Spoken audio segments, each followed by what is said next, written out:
आप देख रहे हैं एसपीएन 9 न्यूज। मैं हूं रोहित वर्मा। बिहार के मौजूदा विधानसभा चुनावों में प्रचार और मुद्दों के मामलों में अभी तक तो यही दिख रहा है कि तेजस्वी यादव और महागठबंधन ने काफी बढ़त बना ली है। बेशक महागठबंधन को अभी इस बढ़त को वोटों में बदलना बाकी है, लेकिन फिर भी नीतीश कुमार का इस तरह से पिछड़ते दिखना कुछ हैरत भी पैदा करता है। मुद्दों की लड़ाई में नीतीश के पिछड़ते दिखने और युवा तेजस्वी के आगे दिखने के पीछे के कारणों का विश्लेषण करेंगे इस वीडियो में। तो मोटे तौर पर केवल बेरोजगारी के मुद्दे ने ही तेजस्वी को बहुत ज्यादा बढ़त दिला दी है और ये मुद्दा बिहार से भी आगे निकलकर पूरे देश की सियासत का रुख बदल सकता है। तेजस्वी यादव ने चुनाव अभियान की शुरुआत में ही जिस तरह से बेरोजगारी को मुद्दा बनाया, उससे नीतीश ही क्या खुद भाजपा तक चकरा गई है। केंद्र सरकार जिस तरह से निजीकरण करने और सरकारी नौकरियां खत्म करने, जबरन रिटायर करने की नीति पर चल रही थी और पूरे देश में कोई तेज विरोध का स्वर न दिखाई देने के बीच तेजस्वी ने बेरोजगारी को न केवल मुद्दा बनाया बल्कि साफ साफ कह भी दिया है कि वे 10 लाख तो केवल सरकारी नौकरियां ही देंगे और बाकी रोजगार जो होंगे वो अलग। रोजगार के मामलों में इतनी स्पष्टता से दावा देश की राजनीति में अभी तक किसी ने नहीं किया था। साल में 1-2 करोड़ रोजगार देने के वादे तो अटल बिहारी वाजपेयी के दौर से ही किए जाते रहे, लेकिन उनमें इतनी स्पष्टता कभी नहीं देखी गई कि ये रोजगार सरकारी होंगे या निजी क्षेत्र के या स्वरोजगारों की बात की जा रही है। इसी अस्पष्टता का फायदा उठाकर बाद में कह दिया जाता था कि रोजगार पैदा करने की बात थी, सरकारी नौकरियां देने की बात नहीं की गई थी। संगठित असंगठित क्षेत्र में निजी क्षेत्र के रोजगारों और स्वरोजगारों के आंकड़े भी इस कदर स्पष्ट नहीं होते कि उन दावों को भी परख की जा सके। केंद्र द्वारा सरकारी कंपनियों को लगातार बेचे जाने, निजीकरण करने और सेवारत कर्मचारियों को अक्षमता के नाम पर निकालने, लेटरल एंट्री से मनचाहे लोगों को डिप्टी सेक्रेटरी और ज्वाइंट सेक्रेटरी बनाने के फैसलों का देश में कोई कड़ा विरोध देखने में नहीं आया था। इस मुद्दे पर देशव्यापी आंदोलन हो सकता था, लेकिन ऐसा कुछ न होने से केंद्र की भाजपा नीति सरकार लगातार इस पर आगे बढ़ती गई। भाजपा को ऐसा लगने लगा कि देश की जनता सरकारी कर्मचारियों के खिलाफ है और इसलिए सब उसका साथ देंगे। लेकिन इस सब के बीच वो ये नहीं भाप पाई कि अगर कोई आंदोलन या धरना प्रदर्शन नहीं हुआ तो इसका कारण कोरोना और लॉकडाउन का असर ही था और इस खामोशी को भाजपा अपना समर्थन मान बैठी। हालांकि चुनाव अभियान की शुरुआत में जब तेजस्वी यादव ने 10 लाख सरकारी नौकरियां देने का वादा किया था, तब उन्हें उम्मीद नहीं रखी होगी कि ये अकेला मुद्दा ही गेम चेंजर साबित हो सकता है। लेकिन बाद में जिस तरह से उन्हें इस मसले पर सभी समुदायों का समर्थन मिला, उससे निश्चित ही वे बेहद उत्साहित हुए होंगे।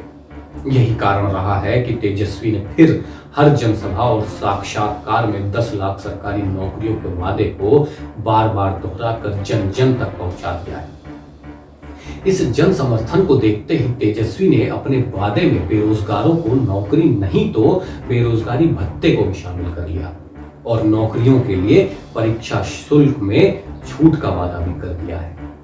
जब तेजस्वी यादव ने 10 लाख सरकारी नौकरियां देने का वादा किया तो भाजपा और जेडीयू ने इसे बहुत गंभीरता से नहीं लिया, क्योंकि चुनावी वादों को जनता बहुत गंभीरता से नहीं लेती रही। स्थिति यहां तक की रही कि नीतीश कुमार और भाजपा नेताओं ने तेजस्वी के वादे का मजाक तक उड़ाना शुरू कर दिया कि इतनी नौकरियों के लिए धन कहां से आएगा।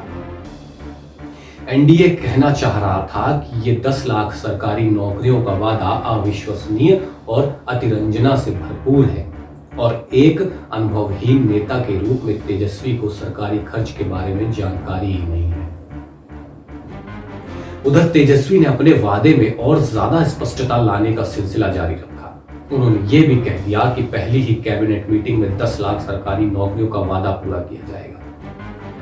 इससे उनके वादे को आम चुनावी वादों से अलग विश्वसनीयता मिली। इसके बाद तो स्थिति ये हो गई कि बिहार सरकार के कई मंत्रियों को जनता ने प्रचार और सभाओं के दौरान ही कूट करना शुरू कर दिया। केंद्रीय मंत्री नित्यानंद राय तक को कूट किया गया और यूपी से स्टार प्रचारक के रूप में गए योगी आदित्यनाथ को भी सुनने में जनता ने दिलचस्पी नहीं ली। एनडीए ने तो पहले 10 लाख सरकारी नौकरियों के मुद्दे को हवा में उड़ाने की कोशिश की और सफलता न मिलने पर निर्मला सीतारमण से बिहारियों को फ्री वैक्सीन का लालच दिखाया और तब भी बात नहीं बनी तो फिर उसे खुद ही 19 लाख नौकरियां देने का वादा करना पड़ा। भाजपा के 19 लाख नौकरियों या रोजगार के वादे में भी दम था, लेकिन इसका असर नहीं हुआ क्योंकि केंद्र सरकार की नीतियां नौकरियां देने नहीं खत्म करने वाली साफ दिख रही। दूसरा, बिहार में 2015 से 2017 तक की अवधि छोड़ दें तो तकरीबन 15 साल से भाजपा जेडीयू की ही सरकार है। भाजपा के भी 19 लाख नौकरियां देने का वादा करने से एनडीए को तो फायदा नहीं हुआ, बल्कि तेजस्वी यादव के वादे की विश्वसनीयता बढ़ गई। जनता के बीच में ये धारणा पुष्ट हो गई कि जब एनडीए 19 लाख नौकरी देने का वादा कर सकता है तो तेजस्वी 10 लाख नौकरी तो दे ही सकते हैं और इसमें धन या संशोधनों की कमी आने नहीं आएगी। भाजपा और नीतीश कुमार को उम्मीद रही होगी कि अभी प्रचार में जितना भी तेजस्वी आगे दिख रहे हो, लेकिन जब प्रधानमंत्री मोदी की बिहार में जनसभाएं होगी तो सारा माहौल एनडीए के पक्ष में हो जाएगा। हालांकि प्रधानमंत्री की 23 अक्टूबर की गया, सासाराम और भागलपुर की सभाएं चुनावी हवा बदलने में कामयाब नहीं दिख रही थी। खुद नरेंद्र मोदी भी बेरोजगारी के मुद्दे का जवाब देने के बजाय 15 साल पुराने लालू राज के कानून व्यवस्था की खराब स्थिति को याद दिलाकर वोट मांगते दिखे।